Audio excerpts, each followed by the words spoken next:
everyone, and welcome to another nerdy episode of Another Nerdy Talk Show, where we talk nerd. Welcome to episode 2 of season 4. I'm not going to count down each sequential episode as it goes along, I assure you.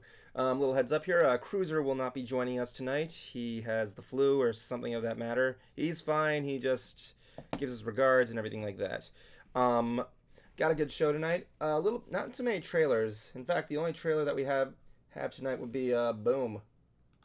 I said Boom. Give me some. There we go. Tonight's only trailer we got was Resident Evil 4 because it's the only trailer that mattered during this week's State of Play. I believe. Is that what it's called? State of Play? I don't care. I'm not a PlayStation guy. Yeah. I'm a Nintendo nerd. Jablonski, shut up. I didn't say to talk yet. Anyway, I'm up. Anyway, we also got some other news here. E3 made an announcement this week. Nothing really worth noting. Not too much to talk about, but hey, it's still worth talking about. Besides, you know, with everything going on with its main 3 attendees not attending, like, what are they going to show? Well, we got some news for that. Also, we got some more news in the Marvel Universe. A pre-production for a sequel of a movie is coming out here, as well as a new attraction for California Adventure. And it's one that I really hope looks... I can't go into it now. And lastly, this week we got an upcoming Pokemon Presents stream, where they're going to be doing some new Pokemon-related announcements. And so on, and so on. We'll be discussing your thoughts and predictions tonight. All that and more tonight on Another Nerdy Talk Show. I still don't have an opening segment done yet. I gotta animate it and stuff. Alright. So, yeah. Okay, Jablonski, now you may talk. I give you permission. With that being said, yeah, so I will be working on a new segment for Fact of the Week. I just got to perfect the puppet and everything there, so bear with me. Fact of the Week is going to be our upcoming new opening segment. That's going to involve us, doing just random facts there. Jablonski was the guy who came up with the concept. I love it. And, yeah, I'm just trying to see how I can get it done, because apparently I can't find a bubble pipe anywhere. I guess they're obsolete. Anyway, let's get on with the show here. I'm joined with my usual host this week, Kuma La Sleepe.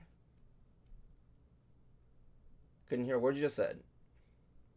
What's up? Hello. Hey. And we got Justin Jablonski, who will not be joining us in Facecam tonight, but welcome to the show. Heyo. Heyo, what is Instead, we get the ugly grin of big Horner. Right? Horner, okay, yeah. Little Jack Horner, yeah.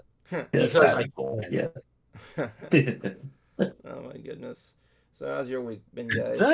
Not gonna lie, that character is just like a great character to make fun of. Like, I don't know why. How's your week been, guys? If you still haven't seen the movie, he's a character from Puss in Boots. Puss in Boots: The Last Wish. Yeah, I still need to see it. I heard it was good stuff. I'm waiting for it to hit Paramount Plus. Not Paramount, Peacock. No, I don't think I have Peacock. I bought it on Amazon. I rented it first just to watch it, but then I was just like, I want to keep this, so I'm gonna buy it. No, I can't remember the first Puss in Boots movie. It really didn't grab me. Anyway, how are you guys doing? How was your week? Pretty good. Kind of slow. Mostly boring. Yep, that's work for you. No, yeah, I mostly went out and did things today where like I watched the Ant-Man and the Wasp Quantumania and then like went to just like I went to Best Buy to go see if they had like any of the new like Pokemon cards in store. Not yet. Ruby, are you talking about Zenith Crown. Oh, Zenith Crown. Yeah. Yeah, no, those have been selling out crazy. Yeah. Like my area is. I the think Best Buy I'm one going to has none. Yeah, there's one store in my entire area that has it, and it's a GameStop, and they barely have any. Dude, I went to the GameStop by me here. They didn't have one, or they didn't have any. It was all just the Silver Tempest one. So I was like, yeah, I'm kind of holding out. Yeah, I was like, those are still okay, but I'm looking for the new one. I'm holding out until the new set. Pokemon is stupid. Yeah, the new set is pretty cool. What'd you say, Evan? Your life is stupid. What? Yes, yeah, that's exactly what I said. Okay, yeah, that's what I thought I heard. My life is stupid. I'm going to die. Anyway, We all are in yeah. this thing we call life. Yep. What is No, but I life? like these What cards. exactly? I like the art they use. Look, this is the Turtwig. Look how happy he I know, looks. right? I was about to say that's one happed up Turtwig. Like he's so happy, and like this is like a Turtwig. full art. Like it's like a full art where like it had like the full scene. Good old Turtwig. I get cards. Do you ever do that? You used to do that when you were a kid? You were watching cartoons like Yu-Gi-Oh or Pokemon. You always had your trading cards in your hand, just browsing through. Yeah. Oh yeah, I did that with Yu-Gi-Oh all the time. I, Yu-Gi-Oh was the one I mostly played just because yeah. like what did not know nor knew that the Pokemon trading card game was literally like a little like game you can play like a fighting game or anything like that. Yeah. I literally thought they were just like collectible cards. Yeah, me Like too. I literally thought the Pokemon cards were collectible cards. Yeah, me too. Like me and my friends, we would actually make an abridged version of the Pokemon card games. It was literally just war. We flipped a card and we just saw who won with hit Oh, points. me and my friends kind of did that too. Yep. Where basically, yeah, similar thing. Just like, oh hey, oh nice, I got an Electabuzz that's 58. Then it's just like, well, I got a Lapras that's 72. It's just like, Yeah, cool. Mewtwo. And Mewtwo is like essentially the ace of spades of every single war game. Yeah, just because like they had like this is like when they hadn't made a lot of them yet, and like it was still just like the same print of like the same variant card. Oh yeah. I actually still have an ancient But no, Mew it's been Mew fun. sticker that's still in the wrapper from the Pokemon 2000 Yeah, Oh, games. nice, I had to trade off a whole bunch of my stuff. Uh, nice. a few, unfortunately, because I had a lot of good shit, I wonder how but life decided to go, hey, fuck you, trade your shit in. I wonder how much Yeah, what some of the cool ones I put in sleeves, and like here just like oh yeah. some regular I holographic had the bubbles. whole evolutions in multiple languages in multiple sets. Actually, I wonder what that Nice. what that friggin' card is worth nowadays. Probably not that much. I know when I was a kid, I used to think the ancient Mew wasn't a sticker. I thought it was a card. Uh, I think it was because the back of the sticker also had like the ancient had like the print on the back. I didn't think because I'm used to stickers like having white backs. Yeah. Okay, Well, let's now see. they're changing how the cards look in English Whoa! to match up the uh, ones that are to Oh match up my the ones in god! Japan.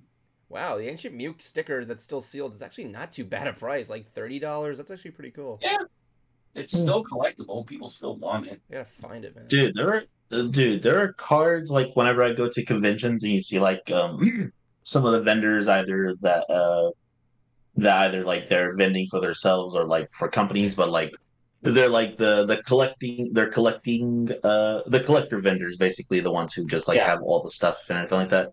When you see like their massive collection of like rare or just like hard to get cards, it's Yeah. just the whole thing of just like looking at them and just going like,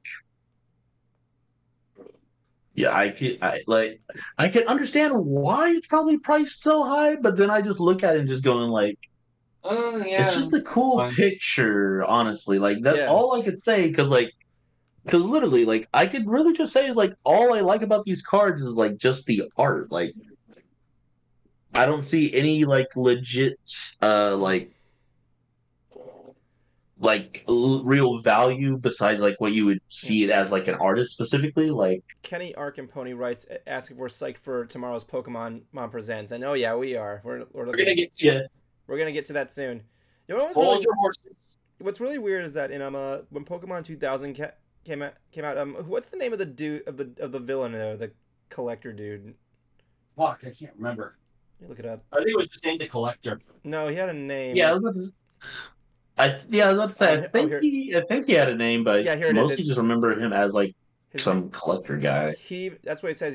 He's like I'm afraid I'm not a trainer. I'm more of a collector. His name is Lawrence the Third. That's his name. did someone call out his name, or is it just? It's his name is actually apparently his name is said in the director in like the Japanese version. Please excuse me. Okay, then never mind. Because I was really going like, I don't think I've ever heard his name being called. He was also in had a cameo in Pokemon Heroes where he was in a book. Yeah. What I like when he said I started my collection with a Mew card. I'm like, wait, do Pokemon cards exist in this world? What the fuck? What?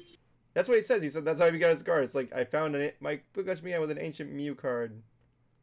Well, I mean, like, depending on what they mean by card, yeah. Because I was gonna say maybe like a tablet or something like that. Because like, yeah, it's like that's how they found out about Mew. Maybe it was when he said specifically card, but to each their own. But yeah, I'm looking. Yeah, I mean, like, yeah, however we mean card, yeah. Oh yeah, definitely. So I'm going to begin our topics of the night. Huzzah! Huzzah indeed. Honestly, like I said, State of Play happened this week, and I completely forgot about it. So I knew Jablonski was going to do it because he's a big PS player, and usually reports on it regardless. But so I asked him, hey, how was this week's State of Play? He's like, there's really nothing interesting in there. Yeah, a few things like there's a couple new characters for Street Fighter. Yeah, I was gonna say that. And the Resident Evil trailer, but that was really about it. Yep. Yeah. Pretty much the only thing people were writing. We get pre-orders up for the Forbidden West DLC. Cool. I was hoping we didn't get it. Maybe. But yeah, apparently the only thing that we got going on is what the people pretty much agree the best part was the Resident Evil 4 trailer. Yeah, pretty much. I mean, not like saying like people are like beating a dead horse when it comes to Resident Evil, but like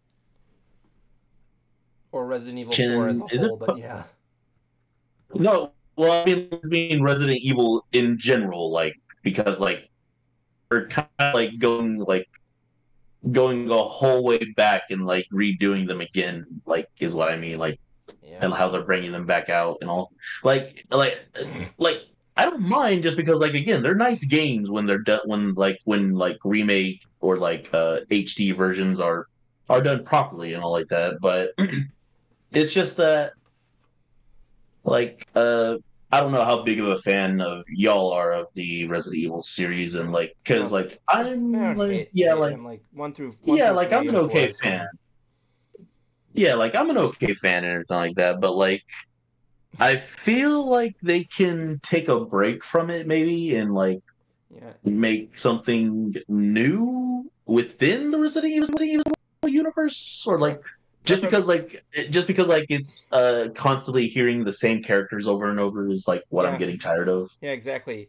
Preferably a new thing that's not a movie or a series. Yeah, let's just bring that. Well, I should probably bring up that elephant in the room. Last year, we got so much Resident Evil shit that it pissed us off more and more and more to the point where, like, I don't want to talk about Resident Evil anymore. And yes, I did remember that. Yeah. I remember that when I wrote at the moment we came on stream. I'm like, oh yeah, I forgot we were gonna cut on Resident Evil. Yeah. Well, no, yeah, I guess that's because like they just came out with like so many things where they were just like, oh hey, since the new systems and all like that. But I might as well talk about this one because this trailer actually looks really good. Like it shows some of the wait what? No, I just said huzzah. Oh, I thought I said no, it's not. Like we got to see. I got to hear more of the banter between Leon and Luis. We got some more shots of good old Luis, which I think is cool. And I like how they still maintain that staple of Resident Evil games having that corny dialogue in like acting. Yeah. Yep. The action gameplay was shown and it looks fantastic. Like the quality looks good. The gore effects look slimy. I love it. I think it looks really good. No, yeah, that's what I mean. Like where I said, like if it's done properly, where like everything is like done well and not like Grand Theft Auto San Andreas and shit like that. Yep. Even got a good shot of we even got some shots of Chopper Mike, which is pretty cool. Cool. We got to see the fight between Jack Krauser and What you buying, stranger? Oh, we didn't get the merchant. We didn't get the best I character know yet. I know. I was just like, I missed the merchant, and I'm just like, they have. He's been hinted at. I think he was in another trailer. I think, but yeah, you can't have. No, he's definitely gonna be there. Yeah. Yeah, you can't have Resident Evil you 4 can't have a without Resident Evil 4 anything without the merchant. Yep. And it seems, yeah, we're gonna have like a whole new look to their characters too, where like Leon. Yeah, I'm sorry, Leon. Hold on, I want to find a better look. One thing that somebody pointed out is it shows a scene where Leon and what's her face? What's the name of the president's daughter again? I keep forgetting her name. Claire. No, it's not Claire. It's... Or Rebecca or Sarah. If you're watching this, please help me out here.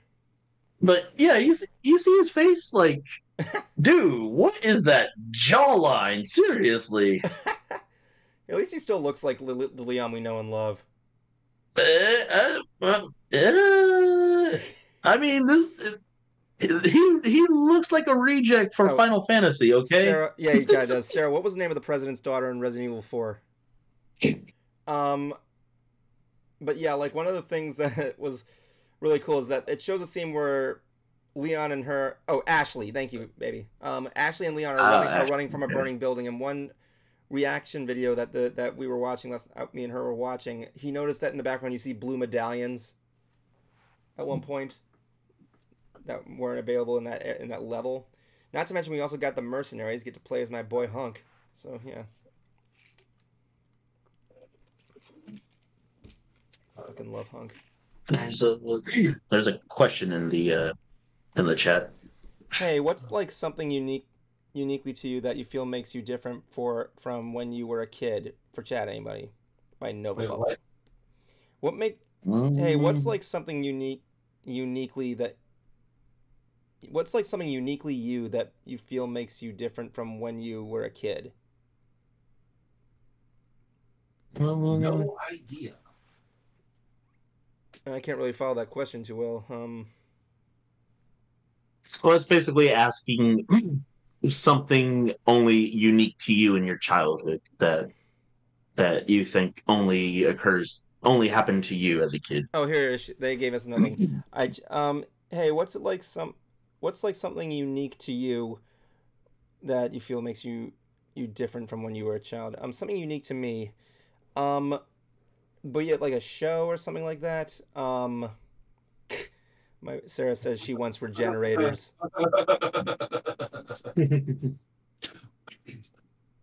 Jerking off. I'm just kidding. If it's a show, this one called Butt Ugly Martians. I know that's. Like, I feel I'm the only one that really enjoyed that when it was on. Oh yeah, I looked at that animation recently and I'm like, oh my god, butt ugly indeed. My favorite thing I would say will be like more kid show oriented stuff. Like one of my favorite kid shows is Shining Time Station. Well, I know I can't say that like unique that makes me different from when I was a kid, but like that's the best way I could say it. Like I liked looking at that stuff there and seeing one thing, but then I watch it again. I'm like, wow, this show is actually having more intelligence than I thought. It has everything in it. Poor effects. George Carlin. May he rest in peace. You know what George Carlin said about being on Shining Time Station? He loved it. He wanted a new opportunity, but he said, and I'm replacing Ringo Starr. That makes me the anti-Pete Best. But I remember one time saying, now that the kids are up, he remembers a kid visiting him in the airport, right? And his mom's like, that's Mr. Conductor, sweetie. And the kid looks at him so confused about how big he is. He's like, and he looks at the kid and says, I'm not working today and I'm not on the island of Sodor, but I am Mr. Conductor. And the kid's face like lights up. But now he says, now that these kids have grown up and are about to be re-educated, and they're loving my stuff and everything like that. And that, like, he like says, it reminds me even that this one moment when I was on HBO, and it cuts to him on the stage saying, saying, yeah, everybody's worrying about the children. Think of the children. Worry about the children. Save the children. You know what I say? Fuck the children. Fuck the children. Yeah, he's not gonna. You think he's gonna attack children? Yes, I am. And this is coming from Mr. Conductor, may I add. No, and truth, it's like his comedy has always been, and I will say this to the day I die. Dude was a philosopher, and the way that he introduced it was through comedy. Gotcha. Hey, Nova Bubble, it's no problem. Oh yeah, it was no like because it was a mix of because it was a mix of like crude humor, rude way of telling it, and then like just basically explaining why it would make sense. Which because I love his bit where he goes in on about you know what we should have, you know what we should bring back during the Super Bowl? Torture. Dude, Nova Bubble, it's okay if your English is hard. You're in there. Right? I can get something there. We got quite the audience tonight. Yeah. So Wayne how you doing? Isn't unique because I was always the trend person, but there's take advantage of this. There's one that I have, and that was Venom issues. I hear you. Well, I was looking there. It's gonna go right here. Here, come on in, guys. Here's a link to our Discord. Have fun. Unique to you, Jablonski. I'm pretty sure people have that already. Anyway, going on there, Resident Evil 4 comes out on PS4, PS5, Windows, Xbox Series XS on March 24th, 2023. VR mode will be coming soon, and a demo will be on its way soon. Yes, come play this face. You know you want this weird reject from Final Fantasy. Dude. This goddamn I auditioned for Twilight and I didn't get it. Face. Okay, Twilight, come on, dude. Kenny Arkenpony says, don't talk about the Super Bowl because that game was rigged. Look at it. Sorry, Kenny, I don't care. Yeah, we don't care about the Super Bowl. Yeah, unless we don't care about sports. About who won. We don't care about sports unless that sport involves broomsticks, a little golden ball, a bunch of black bludgers hitting people, and a quaffle that you throw them rings. Well, the bludgers are brown. Are they brown? I thought they were black. No, the quaffle's brown, isn't it? No, the quaffle's red. Is it? Let me see. Yeah. Harry The Potter. quaffle's is a big red ball. That's what they try to get through the hoops. Let me see what we look at with bludgers.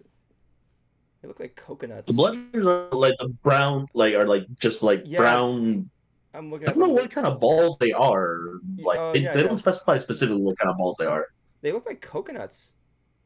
Actually, that would make sense if they were modeled like coconuts, because you get hit with a coconut. Jesus. Well, I meant anything going a certain speed and at a certain weight will not hurt you. I used to be a Quidditch player, but then I took a bludger to the dick. Quidditch player is weak because a freaking swallow can fucking carry a coconut. Yeah.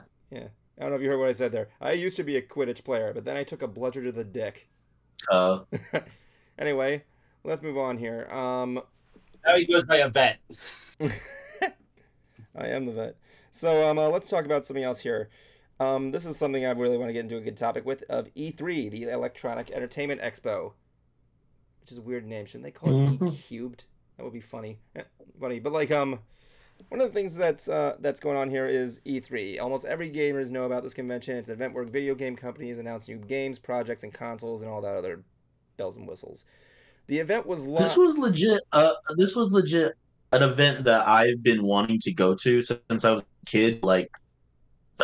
Now, other stuff that we're about to talk about it. I don't feel like going. It's cool to learn about what the stuff they're doing. Yeah, one of the things that's there. So it was live after that, but then after they heard COVID-19 wanted to get a ticket, they immediately switched to a digital convention. So 3 years later, they decided to return to the live venue in 2023. The event will be held on June 13th through Friday, June 16th. There is a catch, however. Electronic Arts, Microsoft, and Nintendo aren't attending, as they want to focus on their more personal digital events. Yeah.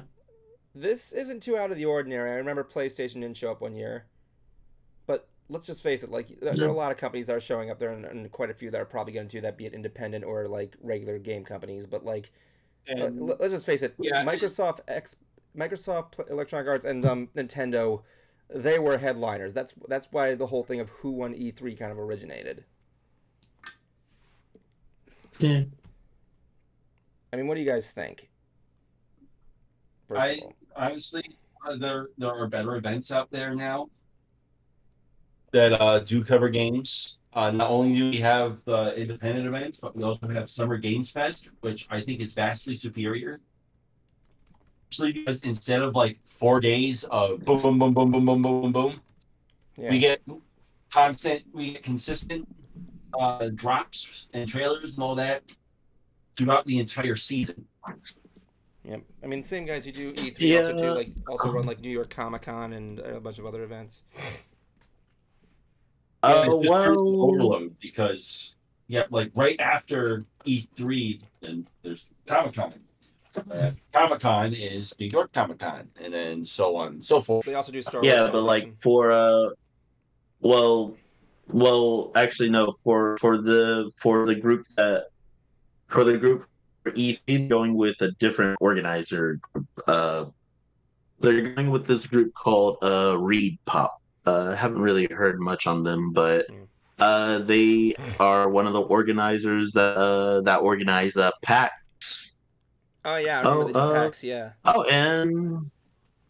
Actually, wait. Actually, no, yeah. They actually do New York Comic Con and Star Wars Celebration. Yep, and the Star Wars. Yep, there it is. Yep. We got a caller coming in here, Prince Goldfish, who's going to be joining us and bringing on the subject. Stand by. Hey. All right, here we go. I'll order some food. Prince Goldfish, you're on Ants. How are you tonight? Hey, what's up? We're talking E3 tonight. What do you think about this whole thoughts with E3 with E3 this year? I paid attention to E3, but I didn't like any of like the trailers. I was hoping to get at least one trailer for the new Spider-Man coming out. It hasn't. That's not going to happen for a little while. If you don't know, what? I was about to tell him E3 hasn't happened yet. Yeah, dude, E3's not till June. Oh, yeah. We're talking about the whole thing with Nintendo, Microsoft, and PlayStation. Oh yeah, and why they're not attending. Microsoft and PlayStation. Well, here's the thing: Sony hasn't been part of E3 for a while now, so. No. Two. No, it's been a few. A few. Oh, really? I thought it was just the one to two. Yeah. No, well, it's been like about, I think, almost 5. I have some really exciting news to tell you guys. That's personal news, and I wanted to share it here first. All right. I'm engaged. You're what? Oh, nice. You're engaged. My girlfriend popped the question this morning. Oh. That's good. Congratulations, sir. Right. Thank you. Yeah. But so when things on like PlayStation, I own a PS5, and when like PlayStation isn't really like when a console I'm not interested in isn't a part of like an event, I won't really pay attention to it because I really only look forward to like, oh cool, this is gonna happen. Oh yeah. So, but I'll still watch it for like the other things, see if there's anything I'm interested in. Definitely. I mean, for me, I'm just one of those people when everybody asks me, what do you like, Xbox or PlayStation? I was always that one outsider of all them. You know what I'm saying? Yes. Nintendo. I was that one kid that said both. Because I own both. I can believe that, actually. I don't know why. I can believe it. I essentially owned the console of all 3 companies. Oh, I did. Yeah, I had a GameCube. My favorite actually was the 64. That will forever be my favorite console. Even though the stupid controller made no sense because Mm. really looking back on that design, it really made no sense. The GameCube controller, it was weird, wasn't it? Not really. It was No, really... no the game. No, the game controller was like the best controller they made. Sadly, It was the Nintendo. yeah, surprisingly, I can agree on that. The N64, it was good, but just weird. Oh, the N64 controller. Okay. Yes. Yeah, that one made no sense to me. Like for me, I played it where like my hand was like this, where I could still like hit the trigger and like the bumper and all of that, and my thumb would hit the buttons.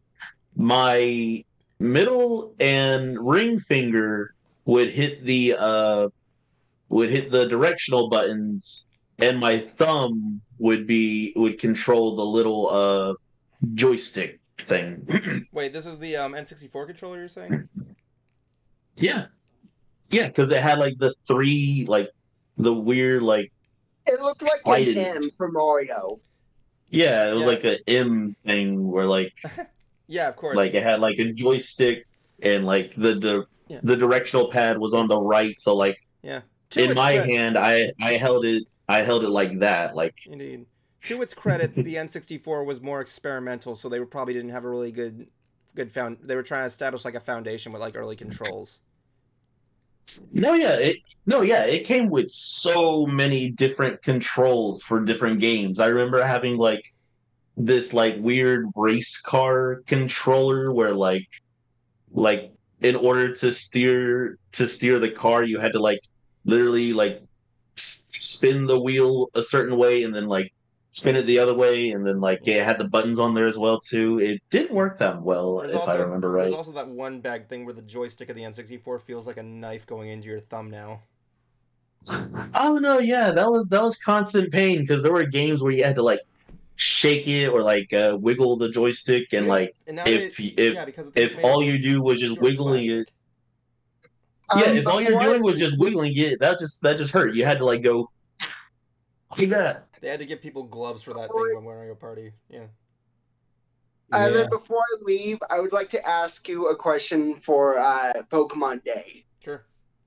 Do you think they'll ever remake one of the best Pokemon games? That I'm talking, of course, about XD Gale of Darkness. I don't see it. Let me be upfront here. I have not played I love Pokemon Coliseum, the first game I really like. I think Wes is the most badass trainer I've ever seen in my life. But Gale of Darkness, well, I know it wasn't bad. I would love to see them go back into that in that like post-apocalyptic like world. Yeah, Gale of Darkness. That wasn't post-apocalyptic. That was legit. No, it wasn't post-apocalyptic. No. That was legit just an area in the Pokemon world. That was because they're in a different state. It's not. It just looks like that. I know. Let me rephrase that. I know it. I agree. I know what it is. I just like to pretend it's post-apocalyptic. I forgot like where they're actually at because it does say like in one of the TVs when you're like reading it. It does say like they're in like a certain state, something like that. Let me look it up real quick before I kick him off. Let's see. What region is Pokemon Coliseum? But I always like to pretend it's like a post-apocalyptic world. It was like the Ore region. The Ore. Yeah, it's just O-R-E. Yeah, or O-R-E. Yeah, because it's like it was like it was like inspired by like Utah or like Nevada or like someplace like that. I remember it's like it's supposed to be inspired by like Nevada. Just because like a desert like area landscape mostly. I want to be able to battle with Umbreon and Espeon in that again because those Arizona. two were an awesome team. No, it's Arizona. I'm literally looking up there and it shows like Phoenix, Arizona. Yeah, same difference. Anyway, Prince Goldfish, thank you for joining us tonight. Of course, thank you for having me. Sure. Let's see here. So let's go back to E3 here. We do have one group that's going to be attending, so far at least. Ubisoft its CEO said they would attend E3 if E3 happens. The E3 president, Lance Fensterman, actually made a statement to comicbook.com where he said E3 is full speed ahead and we are pleased with the progress and engagement from the community. As we have confirmed exhibitors, we are eager to share more as details get cemented and participants ready their own detailed plans. In other parts of the Reed Pop gaming portfolio, we rarely release participants until close to the event, but we will adjust our style to the E3 way as we can. They'll be setting our first round of media and content creator registration approvals today, and we'll have news to share with the next few weeks on some exciting new additions to the remastered E3 2023.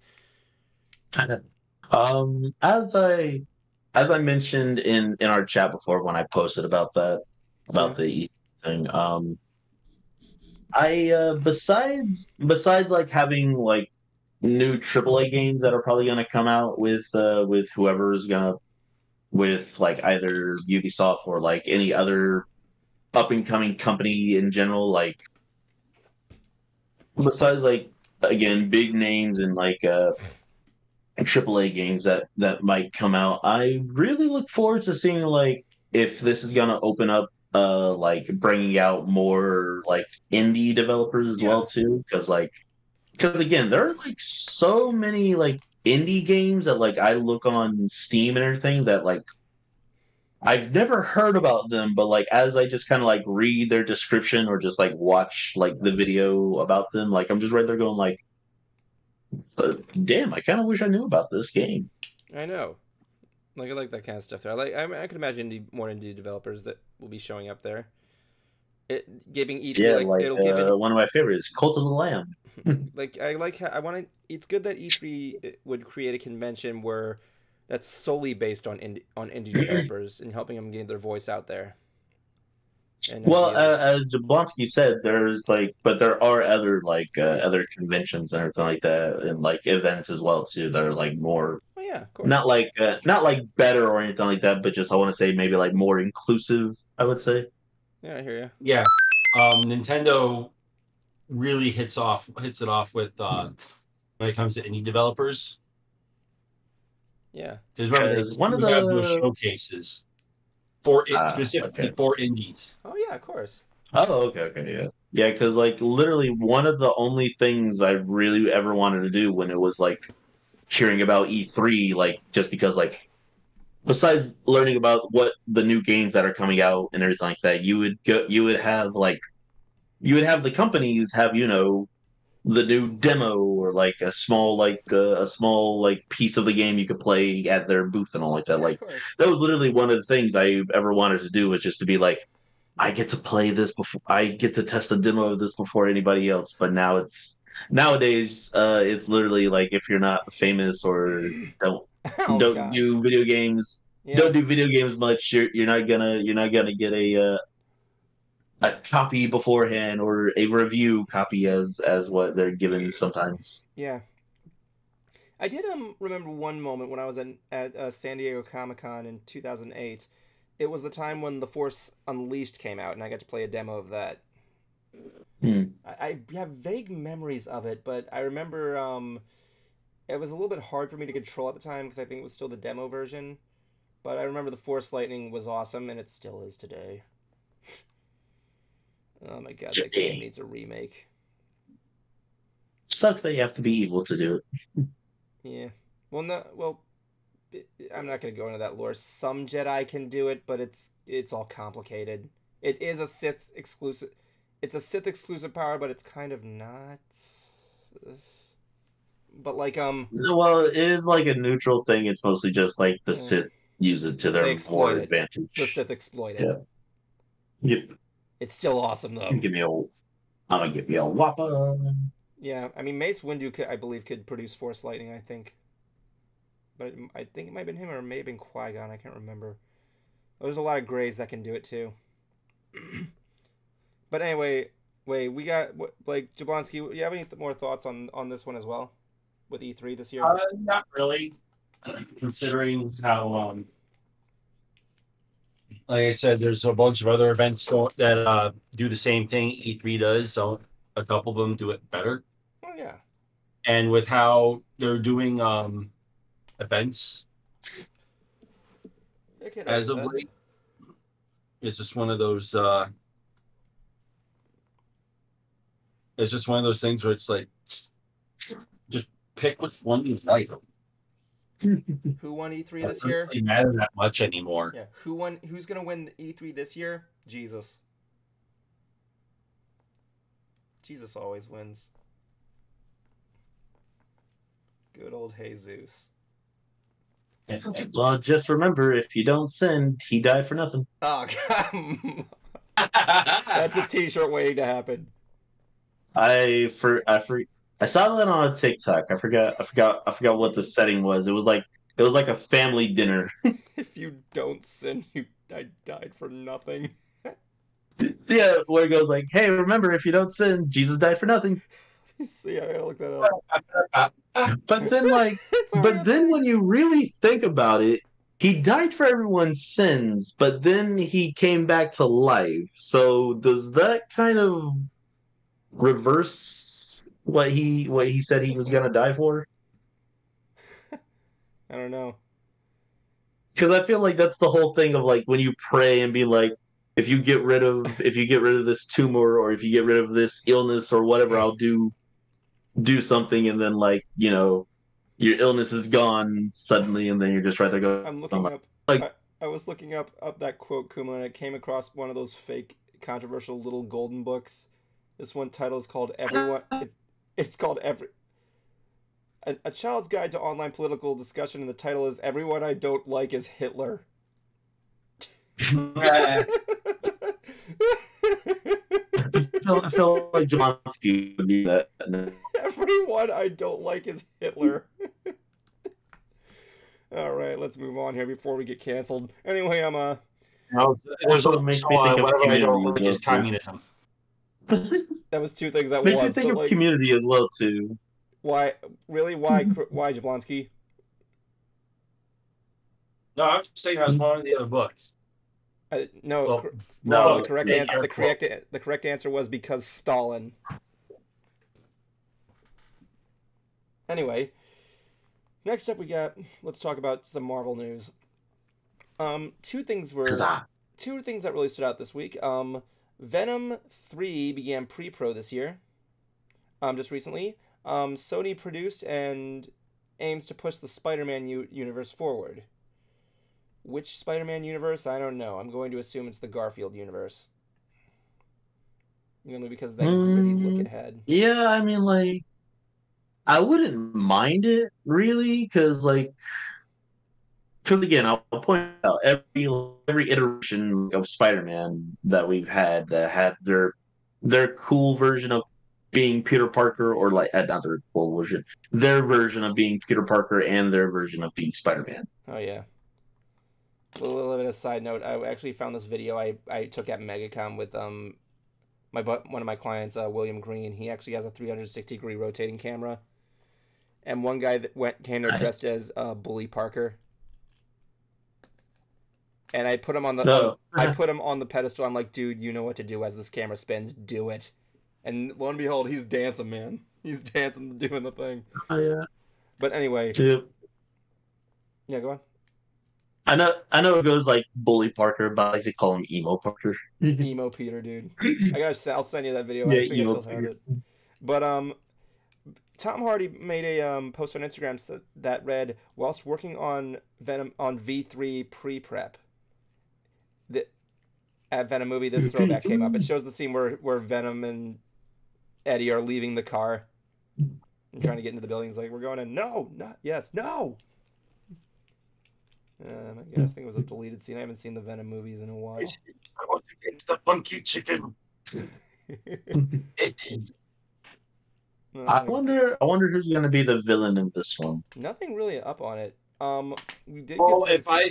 I think I might know what it maybe. Well, what's cool is there was recent news. It might be the symbiote. Maybe. But there's not enough setup for it. There's more setup for King in Black in the MCU than there is in Sony's.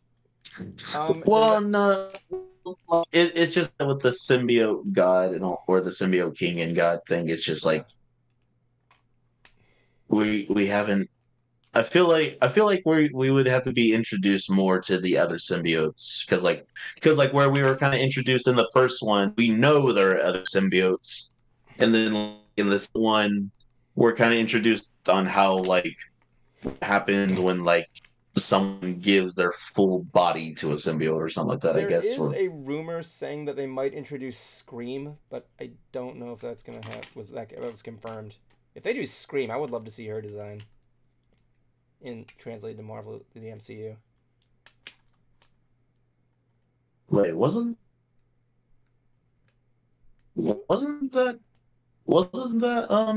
she in two? I think so.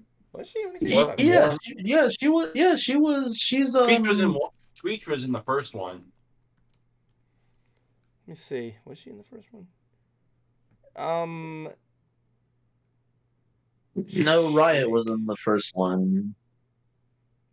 Maybe unless her The identity second was one, because the second one, it was Oh yeah, she was in that one. she was Carnage's girlfriend. Oh yeah. That's right. She was in the.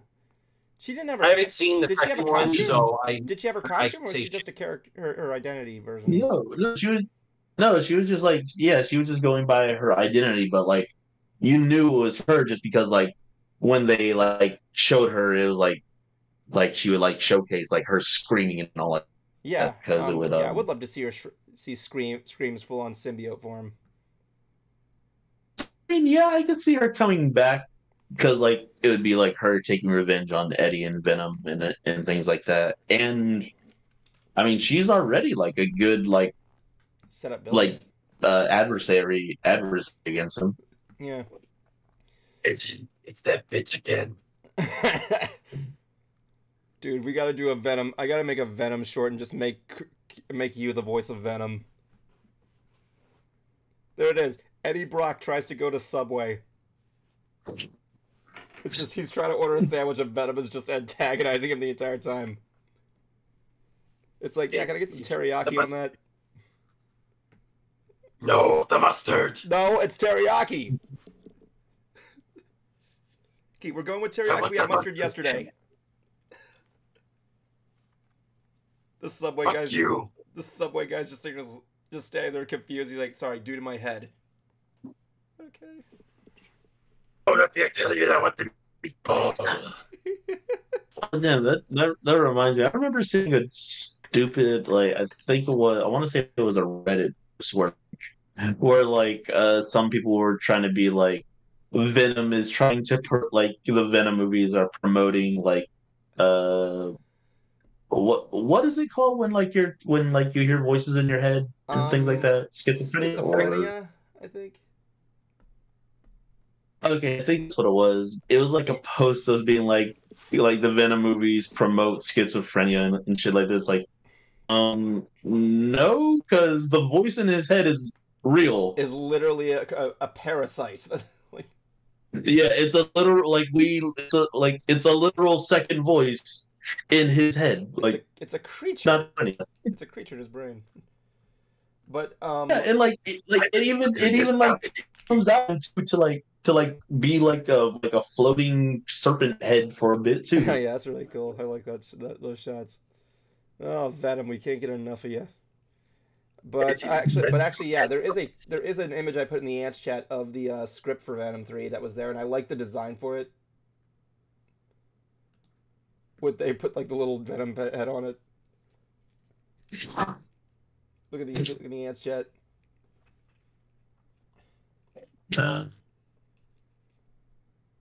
Discord or the Discord, yeah. Do you not have it? I'm just seeing Barney. Hold on, I'll put in the. I can put in the Shade Side Studios chat if you want. Wait, did I forget to put it in there? Yeah. Oh, yeah, sorry. I'm not seeing any. There's no images. Hold on, let me just fix that. Sorry about that. Yeah, that's why I thought you were saying that you're putting in now. Yeah, there you go. I must have freaked out about that. There you go. I think it's cute. Mm-hmm. I like how the tongue makes a 3. I thought it was a grappling hook when I first saw it. It's weird. It's weird. It's very weird. Venom's weird. Because then that's supposed to kind of indicate that Venom's tongue is kind of like snake-like then, because like then like where it would kind of like divide. I'm surprised. I'm surprised you didn't get that. What? Eddie, give me a cherry. I'm sorry. Is that a JoJo's reference? Yes, it is. Oh my god. You should have known this by now. Open the game! But like, yeah, I'm looking forward to seeing where they go with it. Also, another thing, this one made me and Jablonski really happy. California Adventure is set to get a new show attraction. They're doing their version of Rogers the Musical from the Hawkeye show. Yeah. Yep. And I'm hoping to God it's as entertaining and cheap looking like in the show. Was it? Otherwise, it's gonna suck. Yeah. Well, I was gonna. Well, like you gotta know though. In the show, they're on Broadway, Oh, yeah, or I don't know if that was on or off Broadway specifically, but like It was. they're in like a major area in a major studio. So Yeah. to us, they probably just didn't put that much production in it at the time. But for this now, Yeah. they probably might go like with a full set of like yes, we want this. It's a stage, but we want you to know that it's a stage, but it's not. It's our stage. Yeah. They're gonna do all the tropes there. They changed the race of did they make Loki black in the stage play in the show? I forgot. It was either him. I think it was either him or no. I think it was him. Yeah. Yeah. I would totally. I think they changed. I forgot. They changed someone into a female as well too. I think. Let me see. Let me look that up there. Rogers Musical. I think this isn't the first time they've done the musical at California Adventure cast. Let's see. I'm trying to look for it. No, they didn't. Okay, never mind. We got Hulk, we got Thor, we got Robert, we got friggin' Captain America, we got Hawkeye supporting his old form, we got Natasha, and who the frick is that? There's like this kid with these. It's just a kid. That's all. I don't know what that's about. But if you don't take my word for it, when Hawkeye came out, they made they included a. Yeah, they made Loki black. Tropes. But my thing is that like in honor of this, because it got so popular, when Hawkeye came out, they released the track "Save the City" from on YouTube, which I thought was funny. Yeah. And I'm like, I'm sitting here listening, I like it, but then I'm like, how the heck do they know the army was called the Chitauri? What the frick? Is that like announced to everybody? I mean, you don't know you didn't even get a name. Well, they were like, I want to say like it was maybe like Shield that had to like do the whole like besides like the whole cleanup, but like had to do like the whole like research shit. Not research, but like had to like give them some information kind of idea. I guess so, yeah. Because like even Shield probably didn't fully know who they were until like either Thor or someone told them. Yep. But yeah, they actually they did. They actually did a performance of this thing at the D23 Expo at one point. And yeah, they're gonna bring that show to the I like how the Hulk's just a dude with green makeup on his face and a big green hoodie. Yeah, if I remember from the Hawkeye show, I'm just remembering the part where it's just like, Hulk, you know just what to do. Hulk, you know just what to do. Smash! You know just what to do. Smash! Smash! At that point, I was expecting the Hulk to break out into an operatic like solo at that point. I was thinking that too I had a moment where I was thinking like I'm always angry, but no, we get I could do this all day. Yeah, I thought it was great. I thought it was a good song. I thought it was great. I'm not no no I'm not ranking on Oh no, I the know you're music. not. The I know music you're was not. pretty I just okay. It was just the whole like we get that yes they're supposed to be doing a play of this, but it's kind of weird seeing them dumbing it down of this serious event.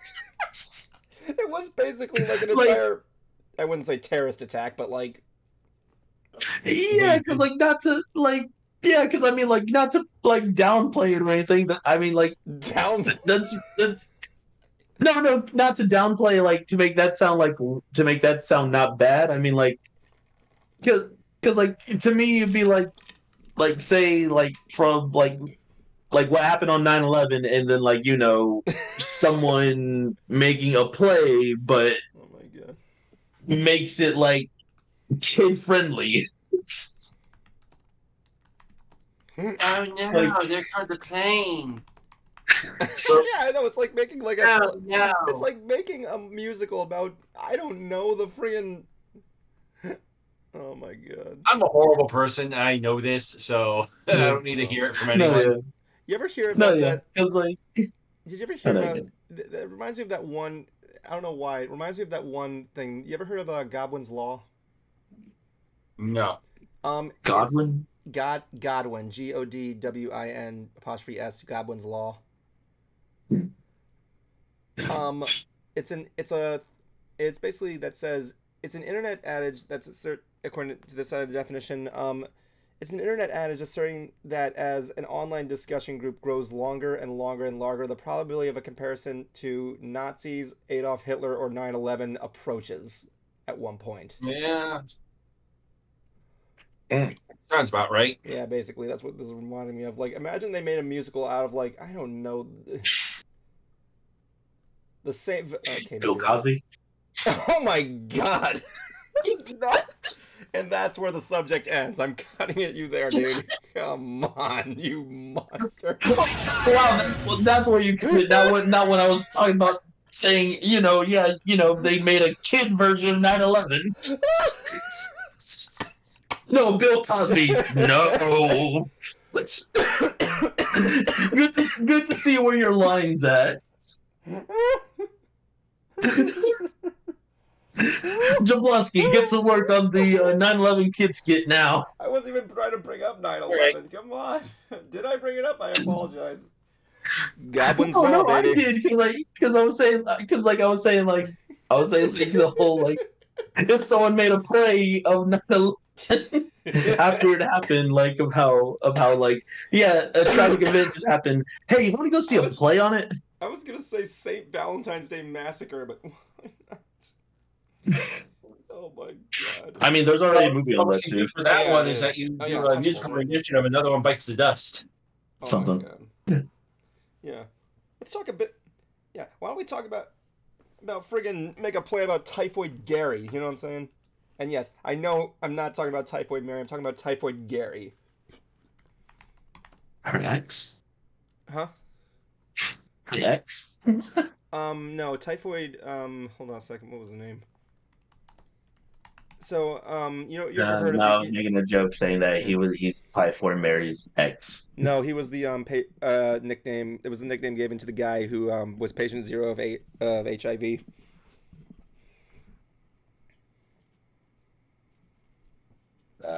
Yeah. I didn't. But Yeah, it was a. wait, typhoid? Typhoid falls under HIV? No, it was just a stupid nickname they gave him for short. Oh, okay. Because I was really from all the many times of in school and having to read Typhoid Mary and having guy's to name was, learn what typhoid is. I'm really going The guy's name was Makes sense. Gate. I think his name was Gayton Douglas or Dugas. I don't remember, but they called him Typhoid Dugas. Gary for short. Dugas. Yeah, it was a flight attendant that just went around and banged dudes. Evan, 2023. Dugas. I'm sorry that last name. I'm just right here going he was picked on. Yep. Real coincidence. Dugas. He was a gay dude named Gaten Dugas. I have a friend. That had to be some. That had to be some stage name. No, he was a no. It's a French name. I know it's a joke. You. He ranks higher than than any in Rome. Oh my god. All right, let's move on to the next one here before I end up having to pull out the Bible. I'm getting religious tonight, man. Anyway, I'm yeah, I gotta get not to help me pray out my sins. I mean to hit Jablonski with it. Are you kidding? That shit don't do squat to me. Yes, it does. No, it doesn't. Don't let me get the expired holy water. I could say something about a Bible my cousins did. What did they do? You sure you want to hear it? How much would it? How offensive is it? Or like, is it like sacrilegious or something? I was gonna say, depending on who you are, maybe. I mean, it's kind of funny. It's kind of funny, more or less. It's nothing bad specifically. Is it racist? No.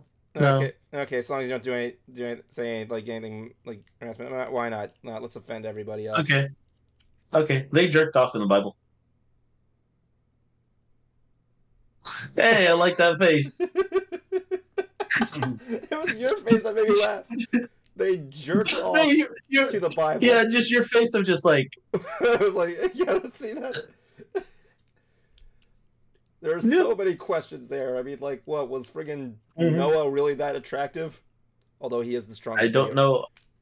I don't remember why they said they did it. Yep. I don't remember. Although to be fair, Noah is the strongest video game character out there. But yeah. The guy could lift 3 cows, a sheep, and a friggin' shit ton of other animals over his head to put it in the ark. It's a I'll explain later. Let's move on to that thing we were talking about earlier, Pokemon. Yay. Oh yes. So tomorrow they're having a live Pokemon Presents, and we're all curious to see what they're adding. We have no clues. I can imagine there were leaks, but I haven't seen the leaks because I want to be surprised. I haven't seen any either, and I actually look for them too. Like if they pass on my feed, I'll read them. So I haven't seen jack. So I limited my predictions down to 4 things. Let me see here. Let me just see what we got here. Where's my thing? Let me just get that thing out here. I just wanted to do this because it was really stupid. Okay, let me see here. DLC Pokemon for Scarlet and Violet. Pokemon Cafe update. Pokemon Go event. And lastly, Pokemon Pinball. I don't know why. Updates to the things that would possibly come to Pokemon Presents. Oh, what do you know? Don't ask. All right. Do you want me to go or do you want Kuma to go for predictions? Kuma. I like Kuma. Okay. Kuma's nice. He has a good shirt. Fuck you. Let's see. I would maybe. Oh yeah, mostly for Pokemon. Yeah, we're either gonna see more updates for Pokemon Go just so they could keep that going. DLC Pokemon, yeah, definitely just because like it's already been like 5 months since the game's been out now. Just about. About 4. Okay, yeah, just about. And let's see. I want to maybe say like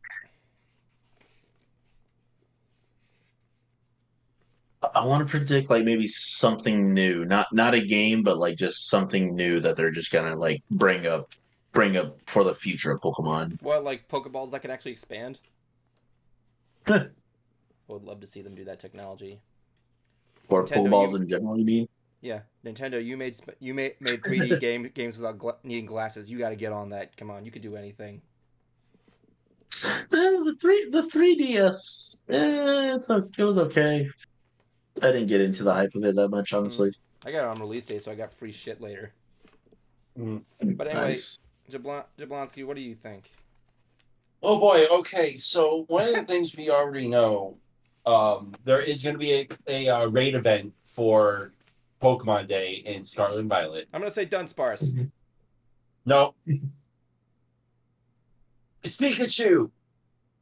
Should have went with Dunsparce. No, it's Pikachu with the Water Terra type. Oh, okay. They're doing the. Can it be a They're Spanish all- Pikachu? So I wouldn't expect that. I'm just gonna clump.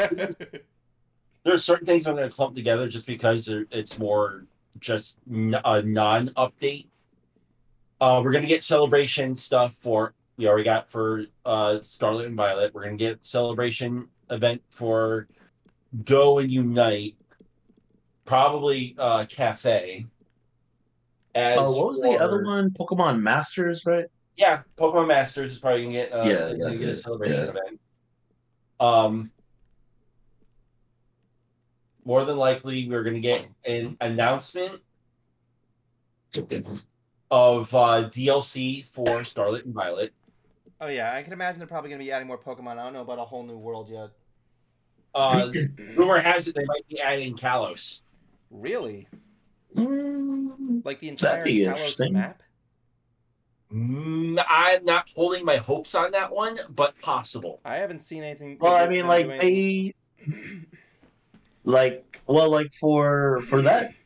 the DLC, they did make a whole new region, didn't they? Yeah. Oh, yeah, I was gonna say we haven't seen like a map from a previous game appear in another game since Pokemon Silver. But, yeah, so that'd be pretty cool. Yeah. With the hintings, with the whole push for Black and White, I could see it. I hate that game. That's a fan favorite, actually. I don't care. I hate it. I hate it. so- I hate it. Why? I didn't like the story. Like people say the gameplay for Pokemon is repetitive, right? Like it's like, here, what do? You go to a town, friggin' team fuck asses is there doing their friggin' PETA shit, and then you beat them. What do? To the second town, you go there and team fuck asses they're doing their PETA shit and causing trouble. What do you do after that town? You get the gym badge. What do you do in the next town? Team fuck asses doing shit, and then you see what my problem is? Like, they say Pokemon games are repetitive. Not this repetitive. Like, come on. Okay, Legendary's a chicken? What the fuck? So I don't think the DLC is going to be the biggest news from the stream. Fuck ass. I have it boiled down to 3, possibly 4 things. Okay. One of them is just a wild card, for fuck's sake. Yeah. We are either going to get a new Let's Go, That's a gonna new Arceus, a new Legends game. Second of all, Jablonski, Another I just remake want to say this from, up front here. Golden I keep Jet. calling people out on this. People keep saying Arceus' name wrong. I don't give a shit. Yes, you do. But yeah, a remaster of an older gen game, and my wild card, just for shits and giggles, we get a remake of Pokemon Stadium 1 and 2 together. That'd be pretty cool. I could see that. Yeah, that'd be pretty cool. I don't think Ooh, Pokemon actually, like, I like Pokemon Stadium, but it really wasn't that interesting a single player game. well, Everyone most people played it for the party games. Yeah, sadly, that's true. yeah. That's those party games. I always said I want to get drunk with a bunch of friends one night and we just play the party games all night. Doing that. One thing I also kind of liked was Pokemon Rangers. Do y'all remember that? Pretty cool. Yeah, it was a decent game. I haven't played it, but I heard Yeah, good I'd be stuff. okay kind of seeing that kind of maybe brought back in a newer kind of idea. Like you move it towards, you have like a little cursor, you move it towards the Pokemon, and you spin your Joy-Con around. Yeah, you have to that would be pretty cool. Yeah, because like the Pokemon Rangers in the show, they didn't use Pokeball specifically. They used like some sort of like Beyblades. Blade. Yeah. Yeah, they were like, let it rip. Yeah, There was, because it's there was like the Beyblades, and then there was this other device they used. I don't remember. it was like the Blade, and then like some sort of baton. It was I think a lasso. I think. something like that, or something. Yeah, I think it was lasso. Actually, yeah, I want to go back. I remember Rope. Yeah. I gotta remember. I gotta go back to what Prince Goldfish said there. I would totally love to see a remaster of Pokemon Coliseum.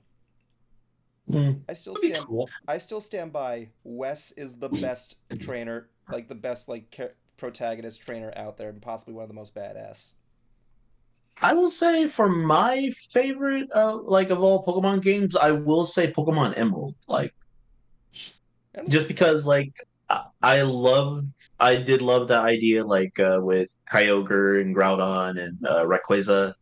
But then, like besides after that whole thing, you had the Pokemon the Battle Frontier. I love that. That was like my other That favorite was a thing because like hard mode, from what I've heard.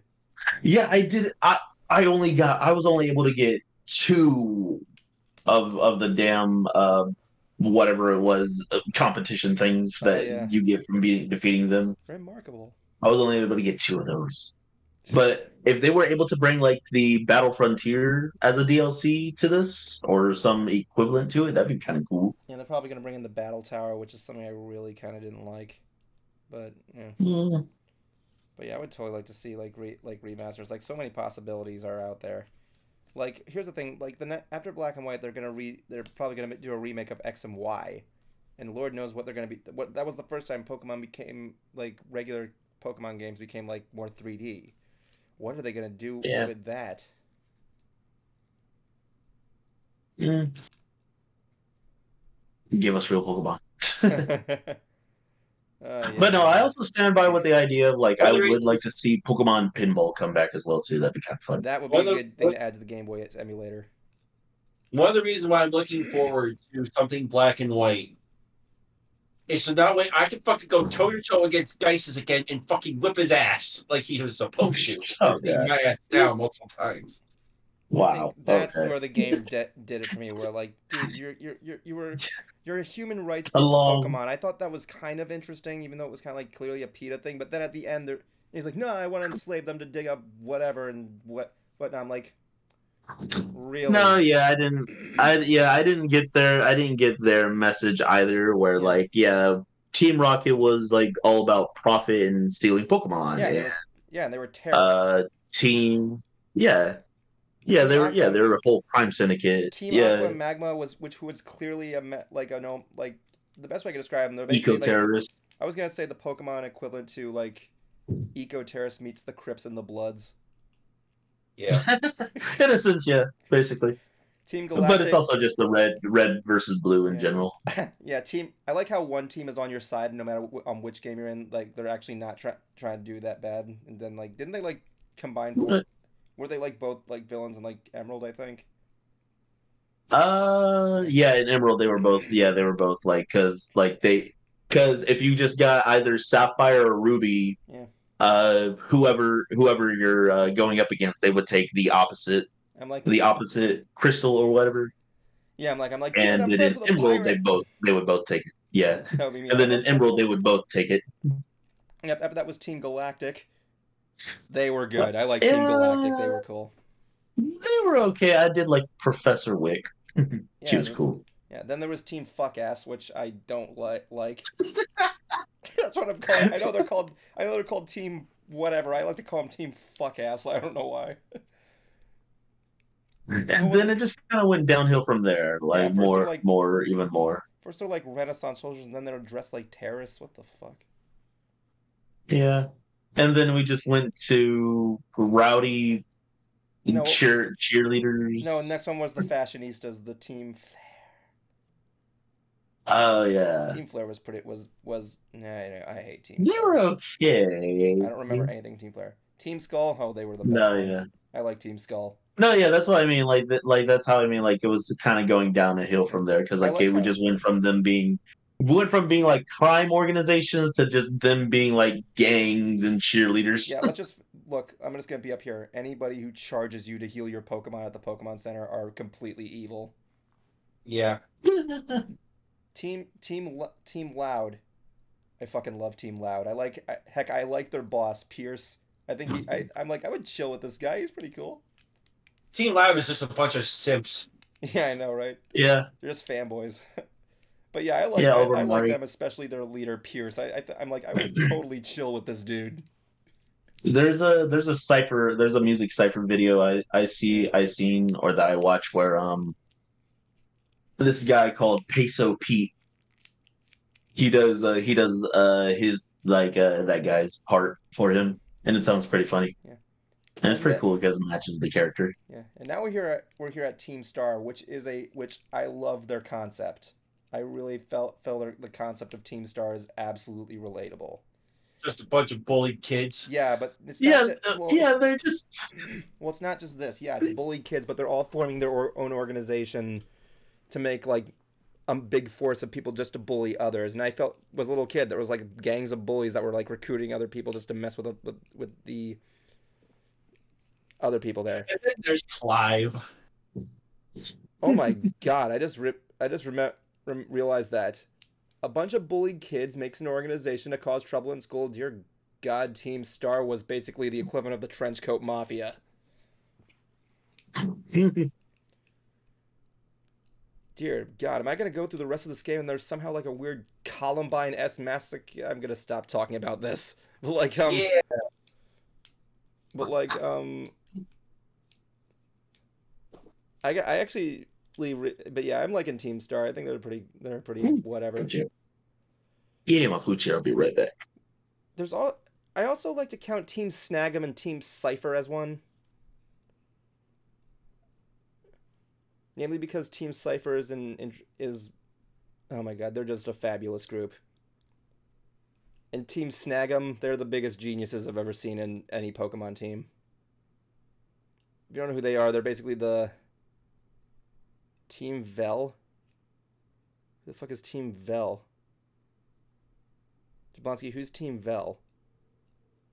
I don't know. What games were they in? He just says, Training Arcampony says you forgot Team Vel.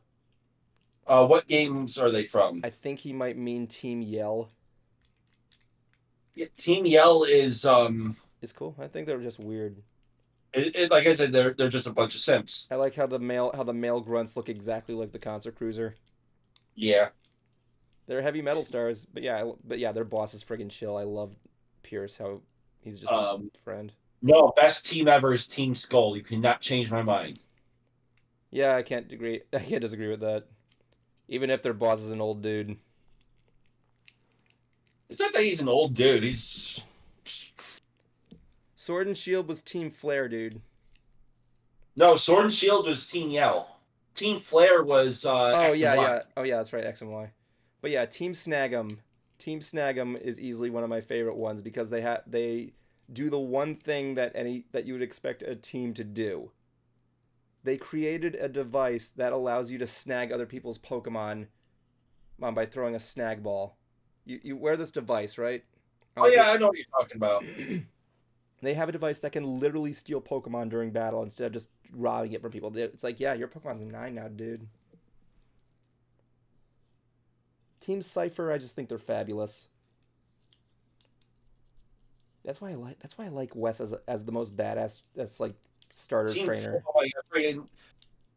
Team Flare. Goddamn. I don't remember anything about Team Flare. Team Flare was X and Y. I know, but I don't remember anything about them. Aside one their thing was aside one of their higher up members is a news reporter and I think member of the Pokemon League. Yeah, one of their things too is that their big thing is that everything looks ugly and not fabulous, so we must nuke the entire fucking world. Yeah, that's right. I forgot about that. If I wanted to know petty fucking reason for them to for a team to do shit, Team Flare is where it's like stupid.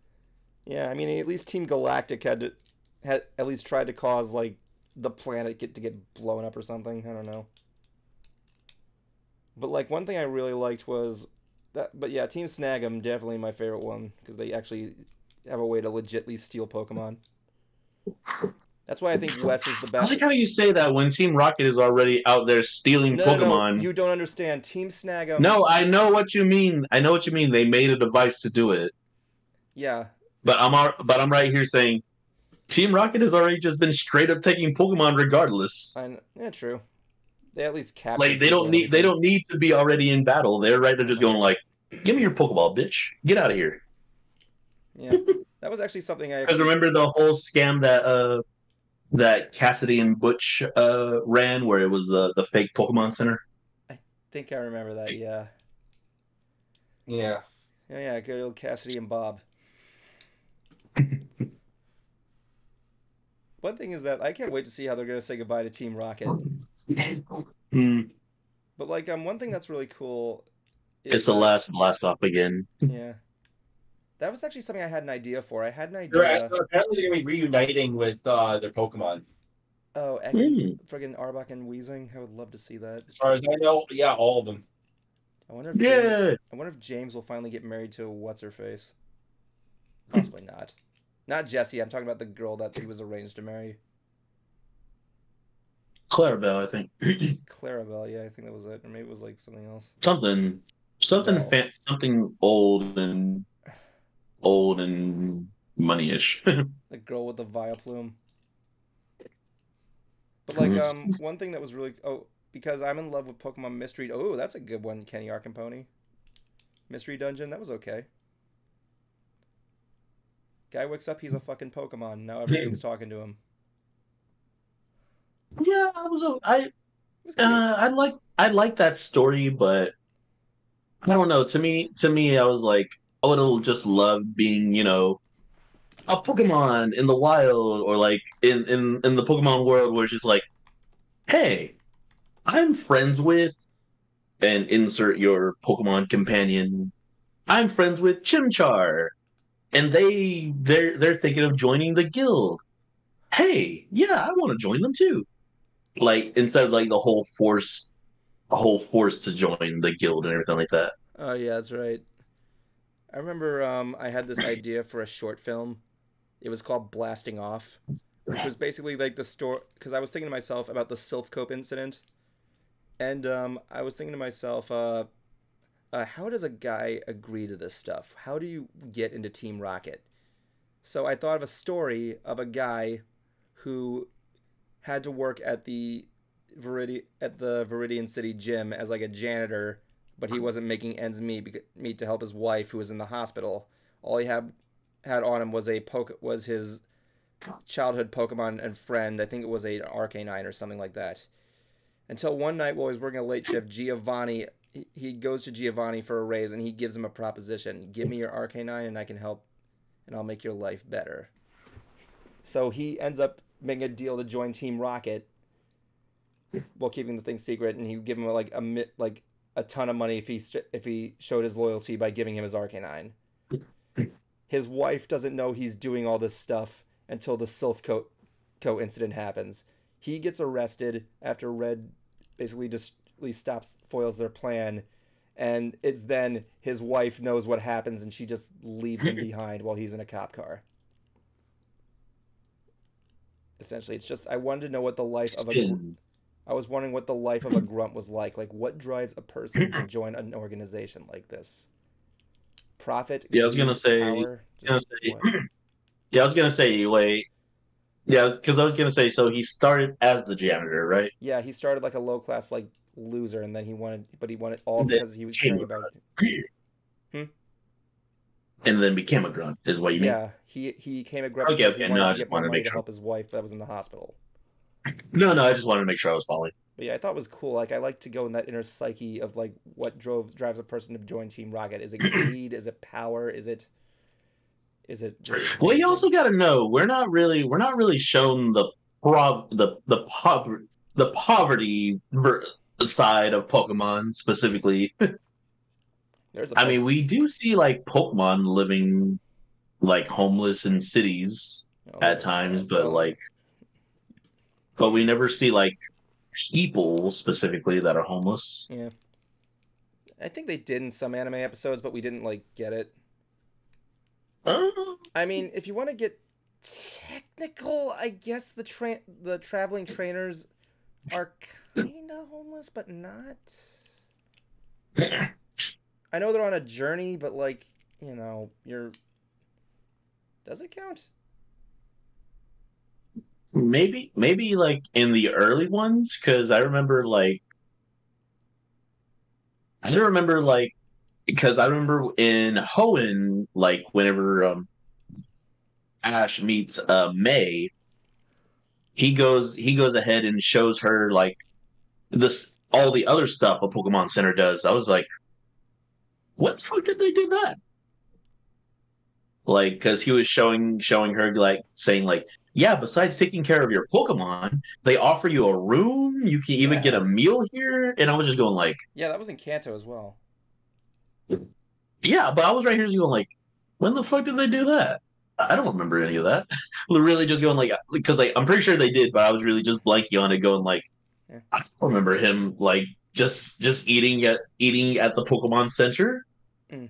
I remember it like I mostly remember like Brock making something for them to eat, or them going to like a shop or like some sort of like place to eat at. But I've never heard them say like, "Hey, let's go eat at the Pokemon Center," or "Hey, let's go stay at the Pokemon Center." I never heard any of those. Well, I can imagine, it actually kind of makes sense. I mean, like the Pokemon Center is for in the anime is like for treating people's Pokemon, and it's not just like in the game where they throw it on a machine and like, okay, you're done. And they, like in the anime, they deal with like real surgeries. There's that one time where Pikachu almost died. No, yeah, that I think that was just because of like overcharging, like that. How much? But like, how much does a no, Pokemon cost at the Pokemon? Do like trotting trainers have insurance? I mean, like, come on. well, like the gym leaders, that apparently actually is a real job for them. Oh, so like Brock can probably get him a discount or shit. Maybe that. Kinda, yeah, or like whatever it is, because like yeah, the gym leaders do like gain or like earn money, like because like they are in a Pokemon league of sorts. True. I mean, like, I always like to think if you go to an actual Pokemon gym, it wouldn't be just go in and fight the gym leader. There'd be a long line of fucking trainers waiting to fight him. Well, yeah, but yeah, actually no. Here's what I would like for them to do as a Pokemon series. Yeah. Just show us like the similar like what how the Simpsons did like the day in lives of other people in 22 short films about Springfield. Yeah, I would like that, and they kind of did that a long time ago, where like it was kind of like them going like seeing how Misty is doing at her gym, how Brock is doing at his gym. Yeah. But like instead of focusing on like people we know, introduce us to like just random strangers in the world who do like different jobs in that Pokemon world, just to also give us like a bit of world building. Yeah, I mean, I would love to see what Todd is doing. Remember Todd? And Snap. Yep. Yep. Snap. Yeah, I like Top Snap. But like I love the game. I mean, like I liked the one Pokemon. My favorite Pokemon series in general is the remake of Pokemon Red and Blue, that 4-episode one. I think it was called Pokemon Chronicles or something like that, or Pokemon. You know what I'm talking about? Yeah, Pokemon Memories, or no, Pokemon Chronicles. Yeah. Yeah, I think I have. That's what. Was it Pokemon Chronicles? There was another one. It stars Red. There's two. Yeah, there are two Pokemon Chronicles. There's one where it's Red and Blue, and then there's another one where it was it's like Pokemon Origins. I have it on my phone. Oh, okay. Then, yeah. I like that thing because Chronicles is the other one. Like when I saw that first one, Pokemon Origins, I was looking at it and I'm like, dude, I like how they emulate everything down to the save menu, quoting everything there, to even some of our favorite things like the Battle of Silphco, all the way down to the thing with Lavender Town. Dude, that Lavender Town episode made me cry. Actually seeing Cubone's mom, what Cubone experienced, seeing Team Rocket kill his mother. My God. Just seeing Mr. Fuji cradle him as he's crying, it's just like, dude, that hits hard. I also liked how they also included the famous white hand quote, and there's actually a white hand behind Red. You know what I'm talking about, right?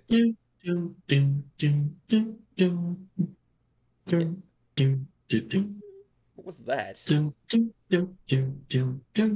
I'm trying to remember what the Lavender theme was. You don't remember the I just said I'm trying to fucking remember. Well, I can't sing the rest because I know, Mike, you want to kill yourself. So But No, not when you do it. It's specifically a certain version in the Japanese version that did it. You know how that originated, right? It wasn't from what? Um, the Lavender Town Syndrome, John, was like it was a combination of two events. One of them was the Porygon incident, and the other one was when people heard the sound, when it went into like the melody outside like the whole like beat section, like it went like the whole like do do do do do do do. Apparently there was like a held note at one point that was like too loud, and when people heard it, they're like, "This thing gives me No, it this wasn't song gives-" people. It wasn't people. It was kids, Yeah, specifically children. kids reacted like saying, "Dude, this song gives me a headache," and like, "Yeah, okay, we'll just turn it down in the other version." Actually, I want to give a big shout. No, it did way more than give people headaches. I wouldn't say it made them want to kill themselves. I mean, like, No, it did. It did. that wasn't a real event. It did. Yeah, it did, dude. Look it up. I don't think that was the case. But actually, I want to give a shout out to my buddy. Look it up. Okay. It's a legit thing. So I'm gonna look up Like, Lavender Town Syndrome. Not a lot of kids, but like it did cause like severe like trauma to cause like kids to like want to like get, because it was like annoying them so much and made them like want to like claw their ears out kind of thing. Like So I'm gonna look up Lavender. almost like So if I'm on Google right now, I'm trying to give a shout out to a friend. If I go to Google right now and type in, as I say, did the Lavender Town theme make Japanese children want to harm themselves? I like how you have to put in so many words for this. Well, it's gonna answer regardless. Yeah, I do things complicated. I know. I just meant like you just had to add so many words. You could just put, did the Lavender Town song cause suicide? Well, I don't know anything about suicide, but you know. Well, that's kind Let's of see what here. the thing. Oh, here's my answer. It's loading here. I'm gonna go to the thing. Actually, the object, Like, according to this, the like- object of the Lavender Town song was just to annoy people. But no, they said here, the rumor claims that these children suffered from a series of ailments, including headaches, nosebleeds, insomnia, irritability, and even rumored 200 or so children committed suicide in the spring of 1996, specifically after experiencing the high-pitched music. The phenomenon dubbed Lavender Town Syndrome first appeared in a 2010 creepypasta website known for compiling horror and urban legend stories. It has since been updated with a summarized version. However, the rumor was debunked, and namely just complained about testers having headaches. No, yeah. This was just me wanting to go to the whole creepypasta of it. Oh, you. But no, I want to give a shout out to my friend Bruce Smith, who did the game effects in Snow and Mount Silver, the short film I made. He actually has a mod out there called the Lavender Town Gym. Really interesting thing there is saying noting that's the one town in the game that doesn't have a gym outside of Pallet Town, which I liked. He has a pretty cool mod for it. Look it up. It's good time. It's okay. But yeah, Lavender Town. I remember as a kid when I went into the tower and saw that ghost for the first time, I freaked the hell out. I'm like, what the fuck was that? I had to get some of the older kids to like get me through that part of the game. And how old were you? I don't know, I was like 7 or 6. But here was another problem that kind of made it worse for me. The reason why was because when I was a boy, right? I kept my Game Boy in the back of my school bag, and I once had a bottle of apple juice in another compartment of my bag, and it was open, and it leaked apple juice all over my bag and got into my Game Boy. And it was stuck on an inverted screen the entire time, and I couldn't really fathom the colors. And when I was in Lavender Town, I went around and I encountered the ghost for the first time ever. I saw this like creepy ass image, and I'm like, what the fuck? Until then, later, I was able to get it fixed, but then after seeing what it looked like, I'm like, it's whatever. I mean, there was a lot of creepy things in the original Pokemon games. The missing no glitch, for one thing. It was creepy, but like but kind of funny. Except for that one time where there's a thing with the missing no glitch. You guys, I don't even need to explain to you what the missing no glitch was, right? Jablonski, Nope. you know. So apparently, if you gave your character like a certain name with like certain letters in like a certain position, it might not show up that big L-shaped gargle. Sometimes it might show up as a fossilized Aerodactyl. Sometimes the ghost from Lavender Town. So imagine me as a kid going there, and somehow the ghost appears, and that friggin' fossilized Aerodactyl shows up, and I'm like, Jesus Christ, what? I know it's in another part of the game in like that museum section in Pewter City, but like, I'm like, dude, the fuck is that? Like, I thought it was actually on. I'm like, I'm shutting this off now. I think there was also one where like there would be like a Kangaskhan as well too, or Yeah, I think it was because it was a placeholder image or something like that. yeah, something like that. There's also the M glitch, which might break your game until you like. I like how people said that the game that missing no would like destroy your game, but no, it would just mess with your Hall of Fame. Which also had some creepy results. I remember going in the Hall of Fame and the music like got glitchy and like played like sounds I didn't even think were in the game. There is also the myth of the screaming Pikachu, but that was just a video debunked like a couple years ago. If you know what that was, basically in the game there was a glitch that was recorded where Oak stops you from going to tall grass and catches Pikachu in Pokemon Yellow. Look it up. It's actually a kind of interesting stuff where you come across this glitch piece of code, and as the cry goes up, it kind of sounds like you hear like this squeaking sound, and people like to think it's Pikachu screaming in terror. I like how people go to the dark side of Pokemon. I mean, I was dabbling in it. I froze a Pikachu on a mountain and created one of the most horrifying sprites in the Pokemon creepypasta fandom. Big shout out to people. Have you ever seen the Pikachu sprite I made, Kuma? Yes, you. This is our fourth time talking about it. You showed me it a long time ago. You showed me the video maybe like 5 times, I think. Did I? What did I show you? My so version? no. Nah, this is all new to me. Go on.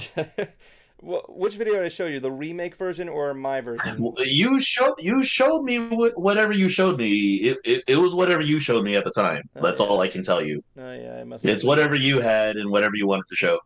That's all I can say because I was like, because I'm right here going like the moment when you said that you wanted to give a shout out to the guy, I was just like, oh, he's gonna brag about making his video, isn't he? He's gonna brag about being part of creepypasta. Honestly, there really isn't anything to really brag about during that time. That's why you wanted to bring it up.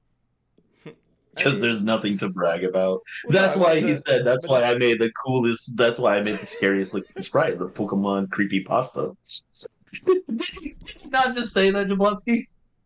Yeah. Yeah, I did. To be honest, to be fair, I'm actually quoting other people, but like, you know. Yeah, quoting. I want to remake like I want to do another remake of some of the sprites on here because I've seen people come up with even scarier designs. Like I remember seeing a design someone made that was more realistic. They like turned his blue skin into like completely black and creepy. Like it was like when you get frostbite, it's like your skin goes black and kind of crusty. Just imagine a full body of like 3rd degree frostbite over a Pikachu.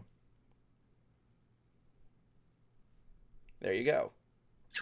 I mean, I've seen videos on TikTok of a person literally like cooking like de-skinning a Pokemon and shit and cooking them up. So imagining a Pokemon freezing is not that hard to do. Oh yeah, I mean like the story. I just find it weird that just the ideas people come up with creepypasta Pokemon. I'm actually gonna see what there's anything new on.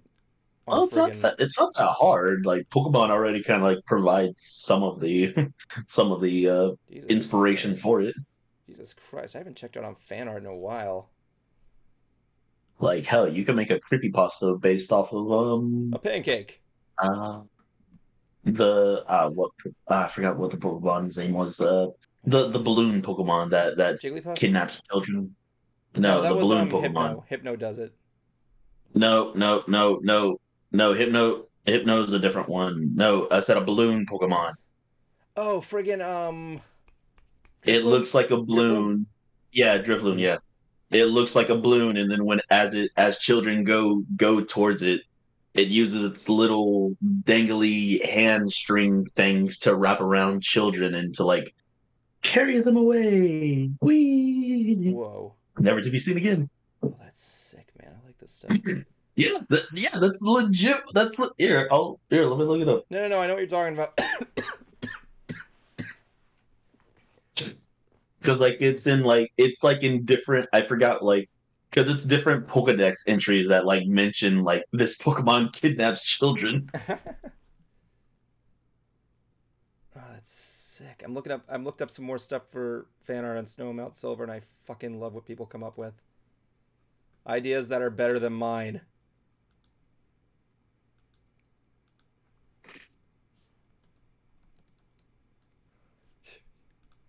That's for sure.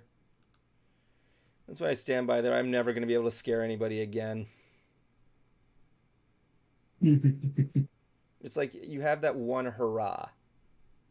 And it's something you can never recreate.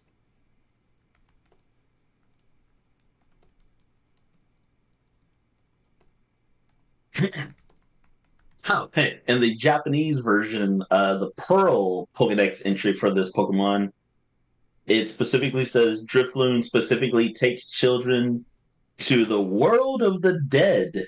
Don't you mean Instead of just Shadow trying Realm? to steal them away.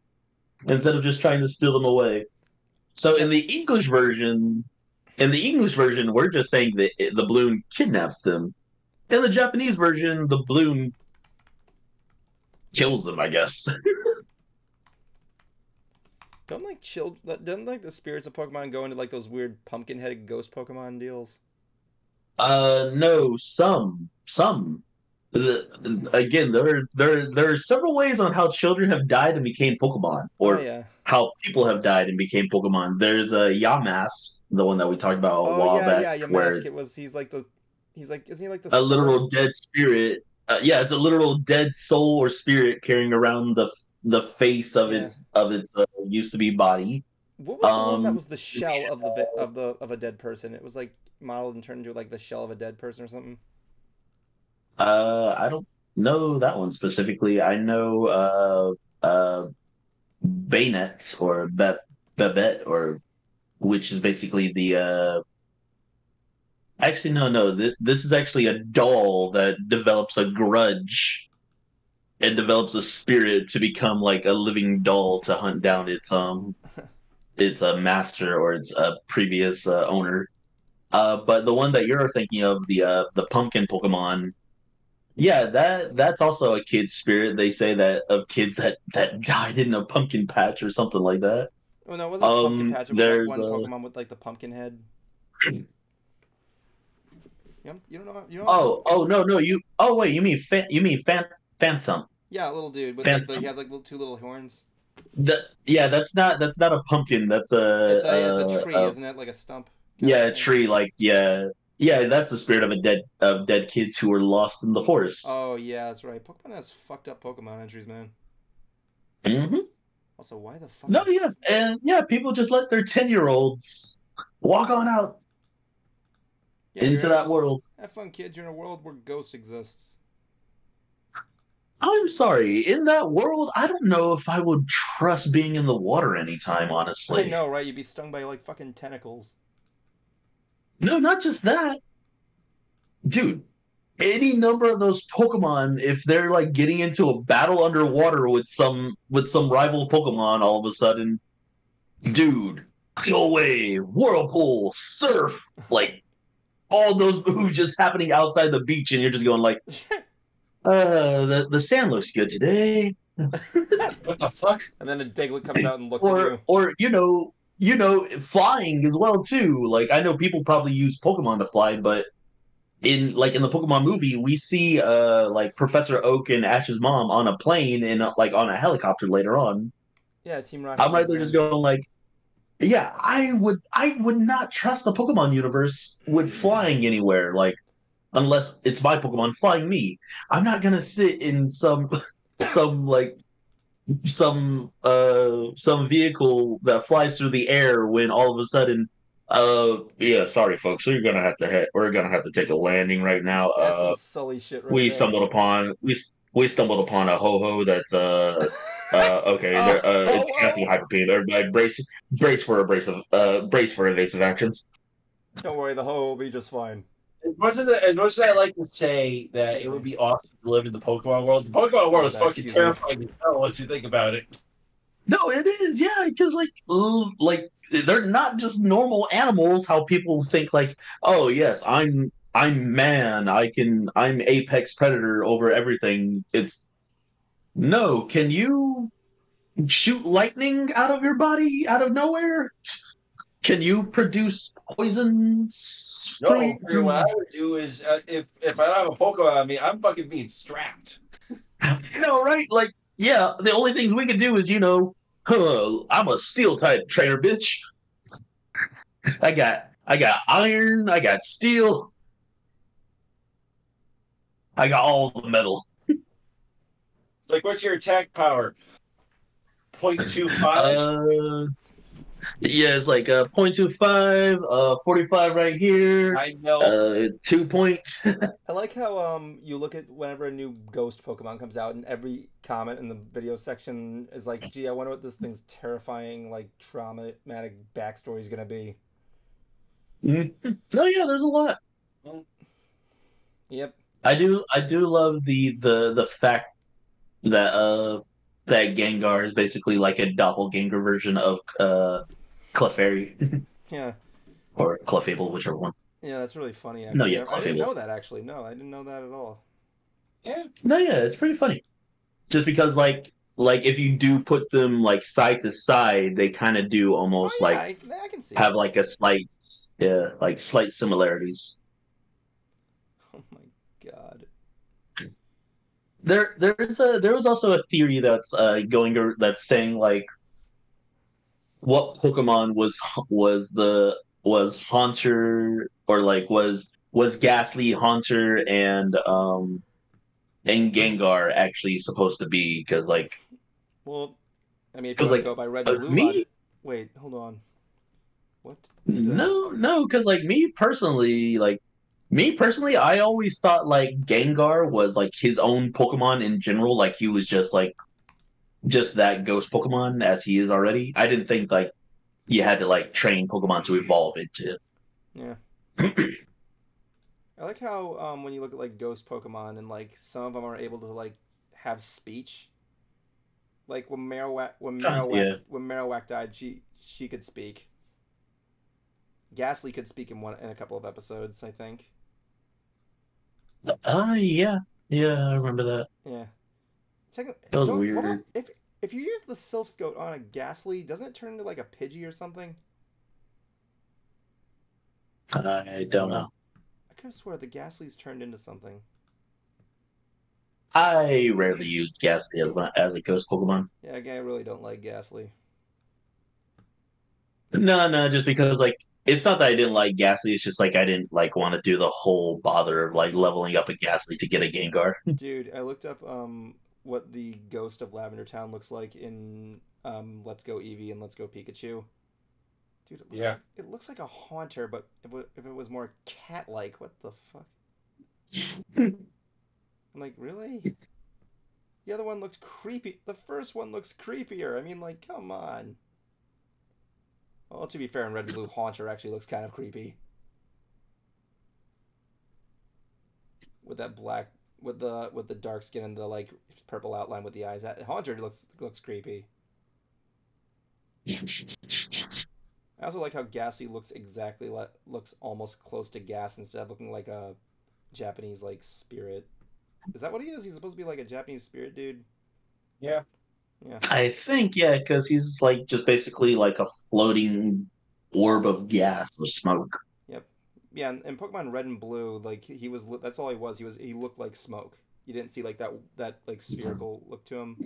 Yeah. The spirit came later, just because like in Japanese like mythology, like spirits are usually like indicated by like a floating orb, like a bright Yeah, floating orb of sorts. yeah, but yeah, Haunter still looked creepy. Gengar, Well, no, yeah, he's a freaking flying head with hands.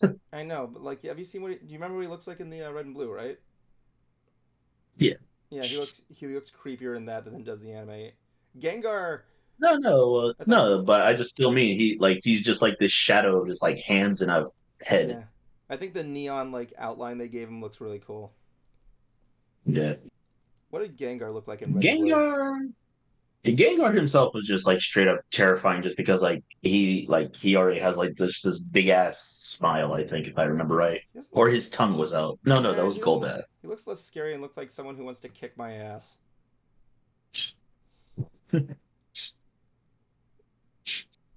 Oh my god, I remember how Gengar used to be really tubby. I also like how in X and Y shiny Gengar is literally just a regular Gengar until you put him into his mega form and it just makes him like completely white. I don't know. I know Ghastly is pretty much one of the worst, one of the weakest. That's actually weird when you look at like Red and Blue back then, and the only ghost Pokemon. We only had like 3 ghost Pokemon at the time. Gengar Haunt. Yeah. Yeah, it's like really interesting how the game's evolved. There is also that one Well, other thing. it's because they had to think of dark lore on how these Pokemon came to be. Yeah. Oh, that's It can't just be like, oh yeah, that's a dead Pokemon right there. Oh, motherfucker. It has to be like, no, that's a dead kid right there too. Oh my god, there's the sprite for Berrymon. Did you ever hear about that? Do you know about that creepypasta? The Buried Alive creepypasta? I never watched it. Someone told me that it was just kind of just cringy. It kind of is. The sprite designs are pretty cool. You've heard of that? Have you ever heard of that Oh creepypasta? yeah. Jablonski? I don't pay attention to creepypasta, so Essentially, the game is like they originally wanted to make a thing where the game could end early. So you go to the top of Lavender Town Tower and you see a Pokeball, and when you go there and talk to it, it says, I'm lost, I'm cold and lonely, so lonely. Won't you join me?" And then it goes into a battle, and instead of fighting a Marowak, you fight this corpse crawling out of the ground that had 2 special Pokemon called White Hand, a Muck, and a Gengar. And if you beat him, because it was a beta version, it was still in beta, the game would just freeze. But if you lost, it would cut back to Lavender Town Tower, and he would say, "Finally, fresh meat," then play some gargled text, and then you would be played into the screen would fade out, and it just shows the corpse biting your head, eating your brains, and it says "game over" at the bottom. Well, it plays the infamous Static Mesh song, which is pretty creepy, actually. Again, Bruce Smith loves your interpretation of that. It's really cool stuff. I like creepy sprite designs like that. There's one of him. There's one of him flipping him off. I mean, that's what we like about dead stuff in Pokemon. Just like seeing what the origins are, seeing the cool stuff. Except in X and Y, that was a stupid one. Their quote unquote haunted house. Except for that one ghost. It's sprouted. Well, not from that one specifically. I just love the idea that like Pokemon has this ghost girl in the games. Oh yeah, the ghost girl in X and Y. Did you ever hear about what the developers didn't even know she was in there, from what I heard. Nope. Yeah, they didn't. And like when what was the name of the dude who like produced it? He saw it that play. He's like, ooh. He's like going with it. He's like, I don't know. I didn't know it was a game, but I'm rolling with it. No, yeah, because like even I thought like it was part of the game. Like even when like she appears behind Phoebe, the ghost Elite Four trainer. And then there's that one scene where you're in the skyscraper, and then the game just goes into a cutscene where she's just not walking; she's just appearing there, and you never see her again. Yeah. Then there was that one point where she came in and did the final five.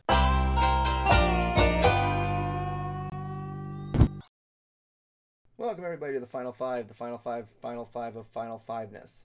If you guys are new here, this is the final 5 minutes of the stream where we leave our final thoughts and everything like that. So since Cruiser won't be joining us today, I'm going to begin with the other ones here. So with that said, let's go on to our good friend Kuma. Kuma, I'm going to begin your final 5 moment. Your time begins now. Okay. Well, with my with my final thoughts. Beep beep beep.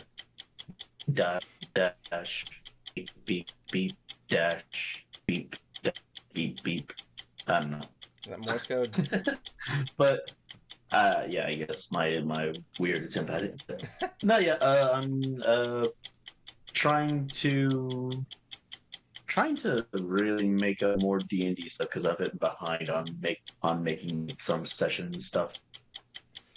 I've been mostly making up the world because I am a god in my own head.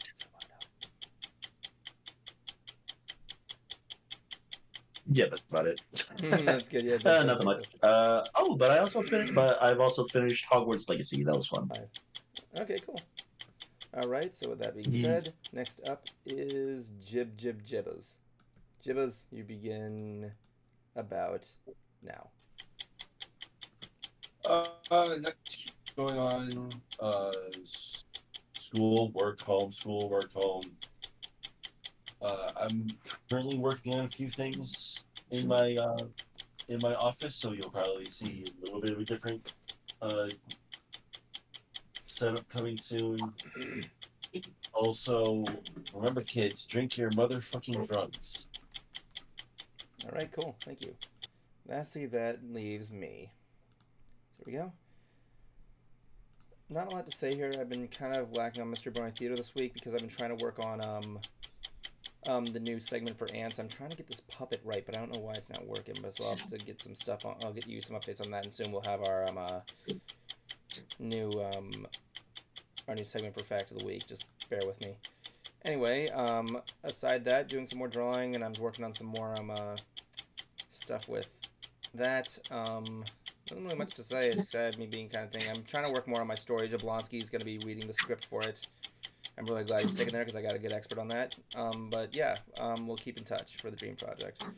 With that being said, thank you for watching. I just want to end this final 5 by saying I totally believe the creepypasta about Blue's Raticate. And I can't wait to talk more Pokemon next week when we finally see the Direct. Stay tuned, be there, or be a trapezoid. And that's enough for Night for Ants, so we're going to end this with our usual with one of my favorite segments of the night, Kuma's Quote of the Week. So stand by, please. See you next week.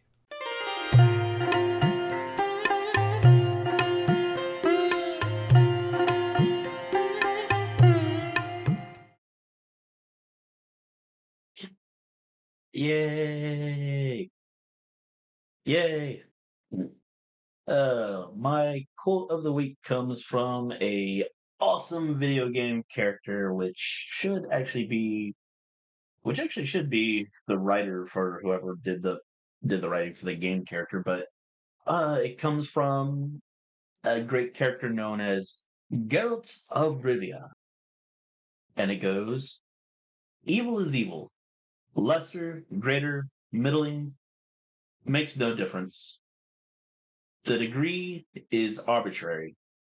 The definition blurred. If I'm to choose between one evil and another, I'd rather not choose at all. And yep, that is from a video game character, and I will end everything off with Avada Kedavra. It's the end of the show, so don't blow it. It's the end of the show, so don't blow it. It's the end of the show, so don't blow it. End it right.